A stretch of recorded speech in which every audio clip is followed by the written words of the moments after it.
Good morning बच्चों। बच्चों, अभी मैं सुंदर कमरा यह पाठ पढ़ने वाली हूँ। तुम्हें भी मेरे साथ पढ़ने का प्रयास करना है। रानी गुमसुम अपने कमरे में बैठी थी।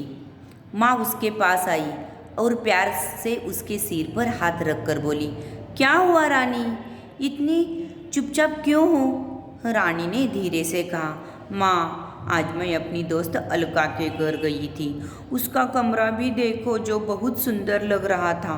यह देखकर रानी सोच में पड़ गई। फिर बोली, लेकिन माँ उसका कमरा तो मेरे कमरे से छोटा था।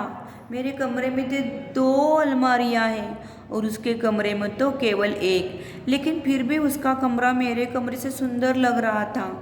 माँ ने मुस्कुराते हुए पूछा, जरा सोचकर बताओ, अलका के खिलौने कहाँ रखे थे? रानी ने सोचा और कहा, खिलौने तो अलमारी में रखे थे। खिलौनों से खेला और फिर उसको वापस अलमारी में सजा कर रख दिया।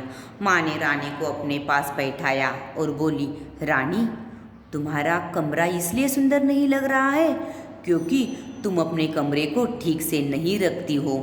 देखो, चारों ओर कागज के टुकड़े पड़े हैं, जूते चप्पल इधर उधर फेंके हैं, खिलौने और किताबें बिस्तर और मेज पर बिखरी पड़ी है।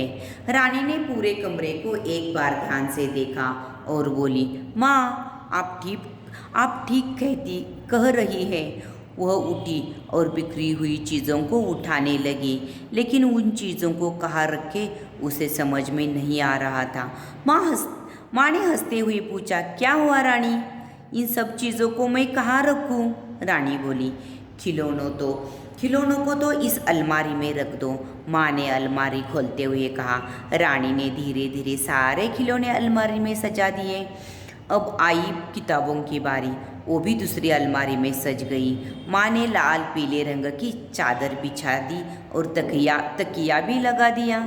रानी ने माँ की मदद से खिड़कियों के रंगीन पर्दे खोल दिए। बाहर की शुद्ध हवा कमरे में आने लगी और कमरा जगमगा गया।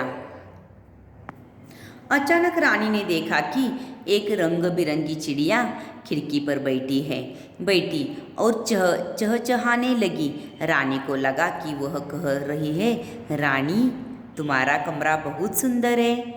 बच्चों, इस पाठ से हमें क्या संदेश मिलता है? इस पाठ से हमें यह संदेश मिलता है, हमें अपने कमरे को साफ सुथरा रखना चाहिए।